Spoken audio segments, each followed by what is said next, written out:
Building, ये शिक्षा हमको चाहिए। तो ये शिक्षा के लिए हम लोग ने जो पूरा प्रोग्राम बनाया है, उस पूरा प्रोग्राम का एक नाम दिया है सस्टेन्ड वैल्यू एजुकेशन, जो चलता रहे इस ढंग का मूल्य बोध कराने वाला वैल्यू एजुकेशन। इसलिए युवाओं के लिए हमारे पास में बहुत से प्रोग्राम हैं। उसमें वैल्यू एजुकेशन है, उसमें काउंसलिंग है, उसमें कंपटीशन है, इत्यादि बहुत है। इसके बाद में भारत में गरीबी बहुत है, पहले थी उससे अभी कम है, मगर फिर भी गरीबी अभी भी बहुत ज़्यादा है।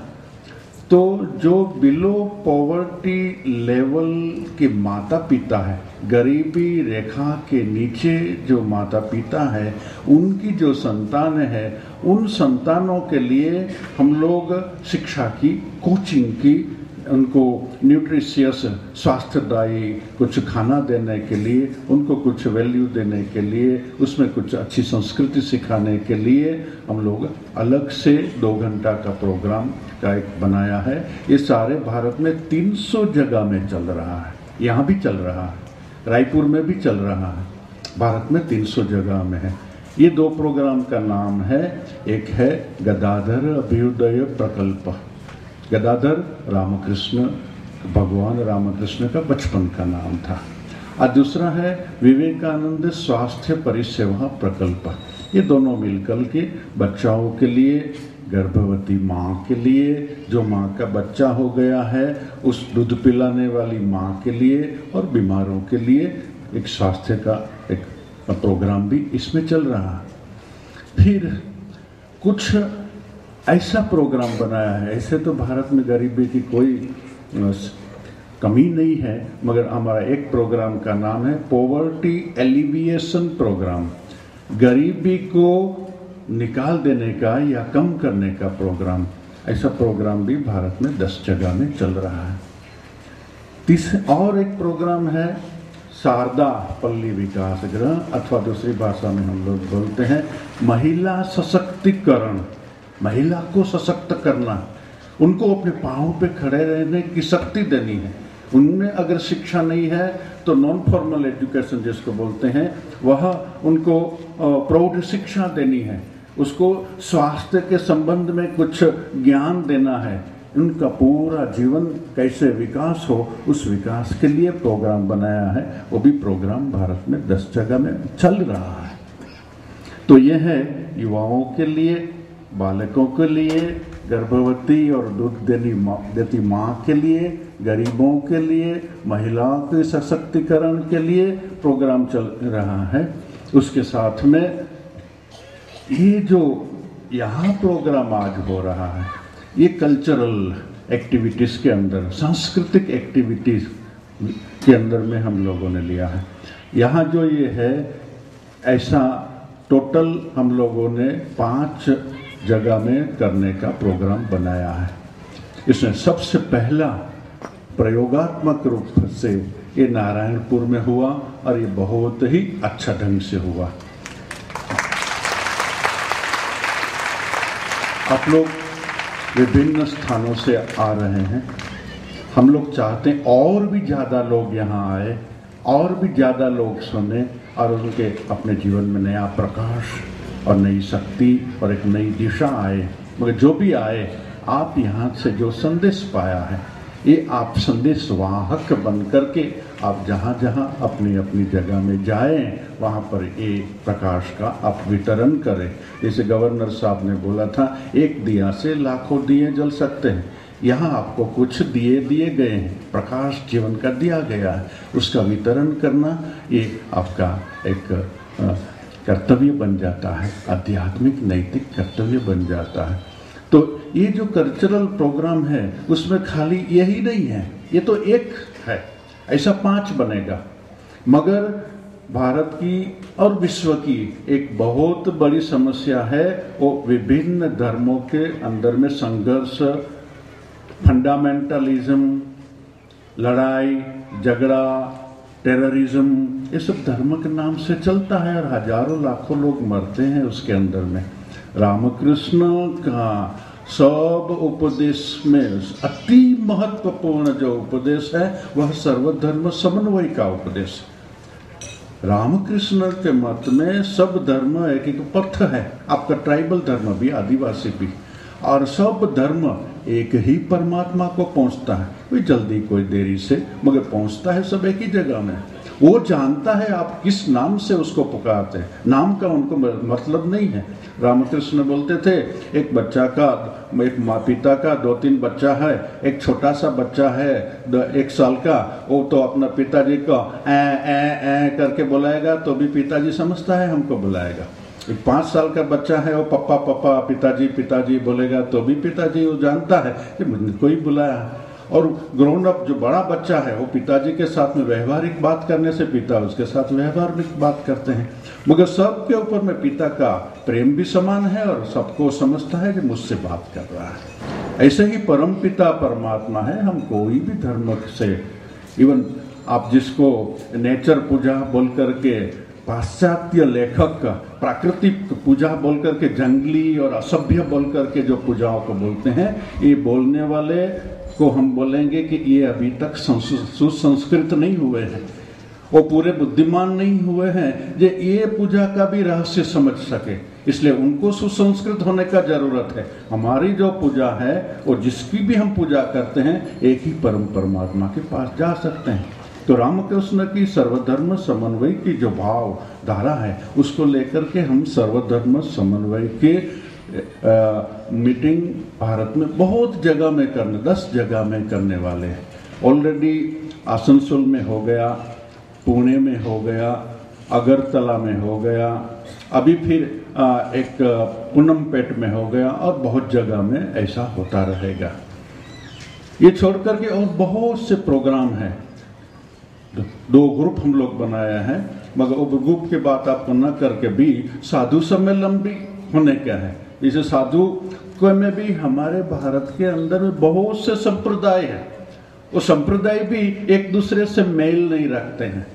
हम लोग चाहते हैं विधर्मी तो एक दूसरे पास में आए, मगर हमारे अपने हिंदू धर्म के जो संप्रदाय है वह भी पास पास में आए, एक दूसरों से आलाप संवाद करे, एक दूसरों को समझे, और आपके अंदर में, हमारे अंदर में भी जो वैमनस्य है, एक दूसरे के प्रति जो गैर समझ है उसको दूर करके एक सच्ची धर्म की समझ हमारे अंदर में आए।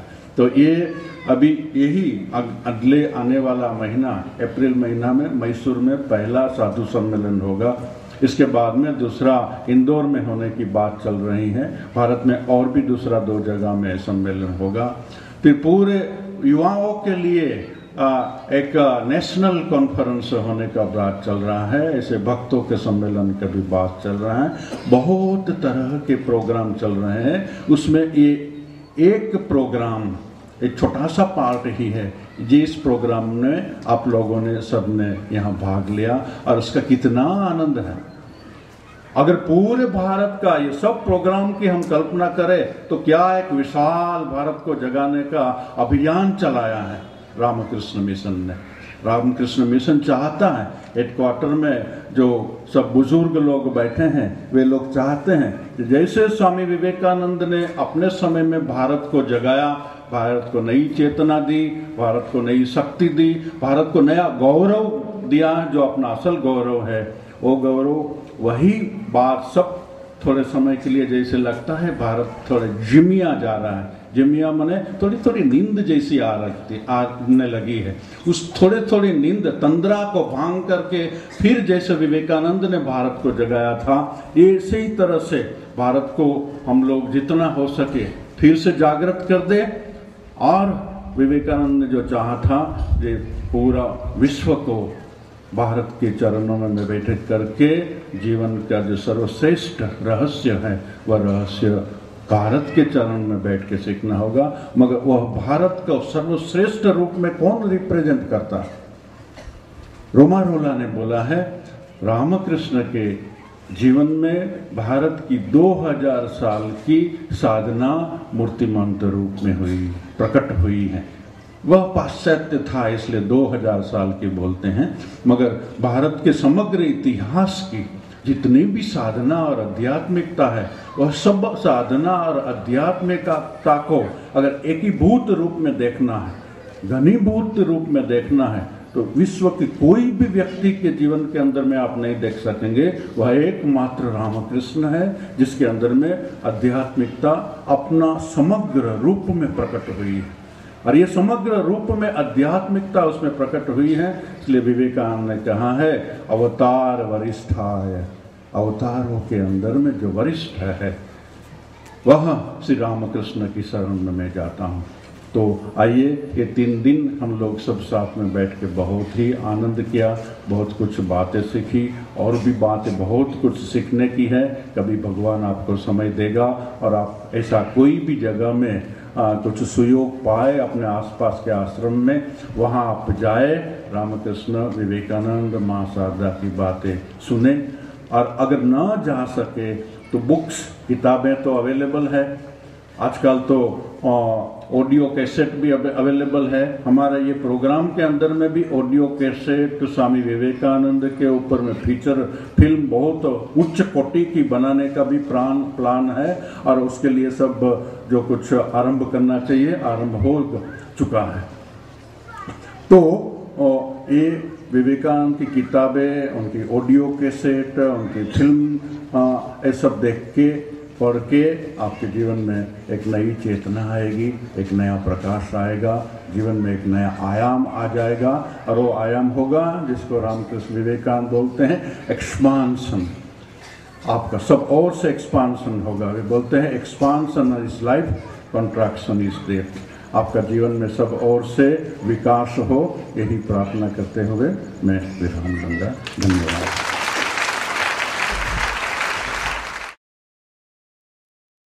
तापहारिणी मंच में उपविष्ट मेरे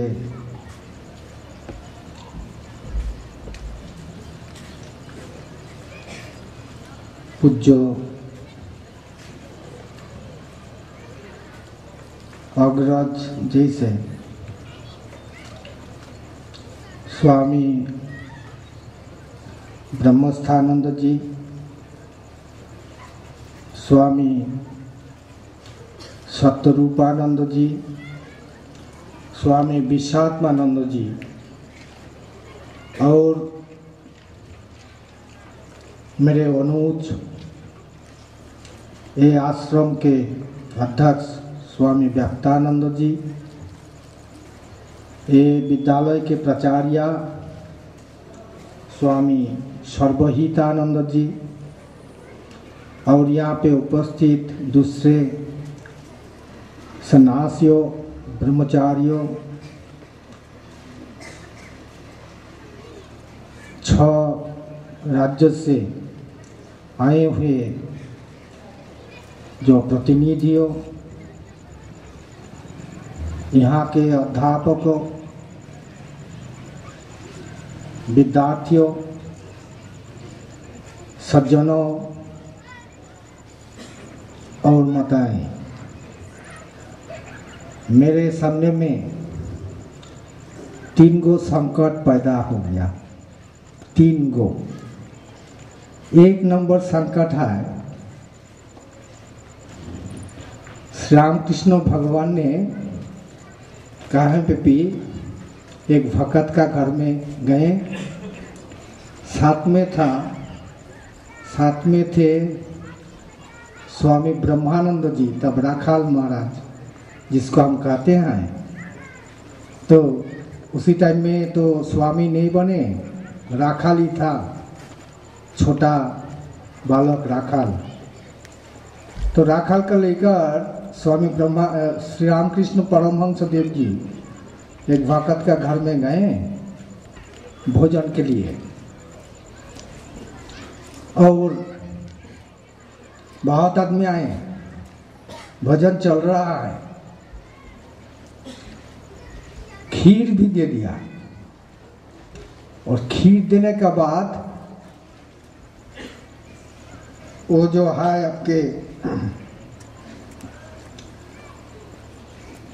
तला हुआ बैगन उसको लेकर आया। तो आपके पास इतना सुंदर भाषण हुआ भी 3 गो, एक नहीं 3 खीर मिल गया। उसके बाद फिर तला हुआ बैगन अच्छा नहीं लगेगा, फिर भी जब ले आया तो कुछ बोलना पड़ेगा। ये पहला नंबर संकट। दूसरे नंबर संकट है जो अध्यक्षीय भाषण। तो आप लोग तो न्यूटन साहब का नाम सुने आए होंगे, मेरा ख्याल से जो विद्यार्थियों है और दूसरे जो डेलीगेट्स आए सभी लोग न्यूटन साहब का नाम सुना। तो न्यूटन साहब, जॉर्ज बर्नार्ड साहब, उनका नाम भी सुना है होगा, मशहूर लेखक थे। तो बर्नार्ड शाह का बर्थडे में, जन्मदिन में बहुत हस्तियां निमंत्रित हुए और गए। न्यूटन साहब भी थे। तो उसमें एक भाषण देना है, वो भाषण किया है अध्यक्षीय भाषण। तो न्यूटन साहब ने कहानी बताया। वो देखो, एक शेर था, वो शेर बुढ़ा हो गया, खाना वाना नहीं मिलता है। तो एक दिन देववार था, एक खरगोश को मिल गया। तो शेर ने कहा, देखो खरगोश, तुम तो समझते ही हो बहुत दिन से भूखा हूं और अभी तुम मेरा पास आ गया तो मैं तो छोड़ने वाला नहीं हूं। खरगोश बहुत चतुर होता है, वो देखा जो शेर से जुट करके कुछ फायदा नहीं होगा। तो बोला, महाराज ये तो बहुत बड़ा सौभाग्य है मेरे लिए जो आप मुझको भोजन करेंगे, लेकिन जो सबसे ज्यादा सबसे बड़ा क्रिमिनल होती है उसको भी मरने का पहला एक मौका दिया जाता है, लास्ट डिजायर, लास्ट विश कहने के लिए। आखिरी इच्छा क्या है ये कहने के लिए एक मौका मिलता है। तो मुझको ये मौका नहीं मिलेगा, आप मुझको खाने का पहला ये नहीं देंगे, ये मौका पहला जरूर देंगे। आप बोलो क्या, आपका अंतिम इच्छा क्या है, आप बताइए। तो खरगोश ने कहा, जो मुझको खाने का पहला आपको एक अध्यक्षीय भाषण देना पड़ेगा। तो वो शेर ने कहा, जो देखो भाई, मैं भूखा हूँ और 1 हफ्ता भूखा रहूंगा या 1 महीना भूखा रहूंगा, लेकिन अध्यक्षीय भाषण हमसे नहीं होगी। तो ये अध्यक्षीय भाषण बहुत खतरनाक चीज है और वो जो उत्तरदायित्व है वो मुझको दिया गया, जो भी हो। और तीसरा क्या है, तीसरा चीज है जो अभी सांस्कृतिक कार्यक्रम हो रहा है, हमने सुना नारायणपुर का बच्चे करेगा और ये लोग बहुत अच्छा करता है। तो इसका भी एक मोह, एक लोग तो है ही, मेरे को भी है देखने के लिए, और उसका बीच में मैं आ जाऊं तो ये भी एक खतरनाक बात है। कि 3 संकट मेरे पास पैदा हो गया, फिर भी जब आया तो कुछ बोलना है, और नहीं तो आप लोग बोलेंगे जो ये स्वामी कुछ जानते नहीं है। तो इसीलिए मेरे को याद आता है, हमने 3 भाषण बहुत सुंदर रूप से भाषण हुआ और हम जो है काफी मनोयोग से हमने सुना। इस सबको ये लगा, जो लगा इसके बारे में मैं कह रहा हूँ। 1897 स्वामी जी ने तब तक आ गया अमेरिका से। दोपहर में भोजन करके स्वामी जी विश्राम कर रहे थे, रेस्ट ले रहे थे। तो कुछ आदमी आए स्वामी जी के साथ भेंट करने के लिए।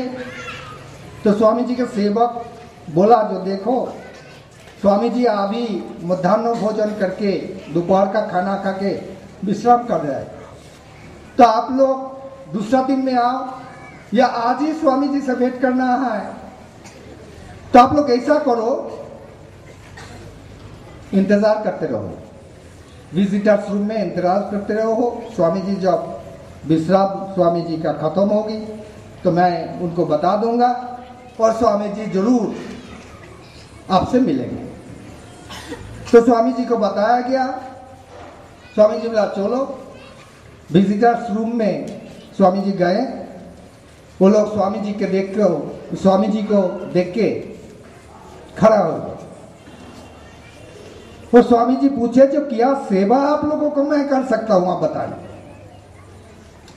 बोले देखिए, हम लोग राज्य का नाम बोला, ये राज्य से आ रहा है, वो राज्य का नाम मैं नहीं बोलूंगा इधर। और हम लोग जो है गौ माता संरक्षण समिति का सदस्य है सब। हम लोग फंड रेज करना चाहते हैं, पैसा हम कलेक्ट करेंगे, इकट्ठा करेंगे। इसीलिए आपसे एक शंसा पत्र चाहिए हमको। आप विश्व विजयी विवेकानंद है, आप अगर एक शंसा पत्र दे देते, उसको दिखा के हम जो है पैसा इकट्ठा करने में काफी सुविधा होगी, मदद मिलेगी। तो स्वामी जी ने कहा, आप लोग वहां से आया और हमने आज ही समाचार पत्र में देखा जो वो वहां में बहुत आदमी भूखा मर रहा है, दुर्भिक्ष हुआ। तो आप लोग वो लोग के लिए पैसा इकट्ठा करने के लिए क्यों नहीं इंतजाम करते हो? आओ, हम भी योगदान करेंगे, शंसा पत्र से दे देंगे, आपके साथ हम घर घर में जाएंगे और इन लोगों को बचाने का प्रयास करेंगे, पैसा इकट्ठा करेंगे, भूखे आदमी को मरने से बचाएंगे। नहीं स्वामी जी, ये लोग तो अपना कर्म से मर रहा है, अपना पाप से मर रहा है। तो स्वामी जी बोला, आपका गौ माता भी अपना पाप से मर रहा है, इसके लिए फिक्र इतना क्यों भाई, इतना सिर दर्द क्यों? बोले नहीं स्वामी जी, वो गौ माता है। बोले वो तो मैंने पहले ही समझ लिए थे, माता अगर गौ नहीं हो तो ऐसा सुसंतान और सुपुत्र कहाँ से पैदा होगी?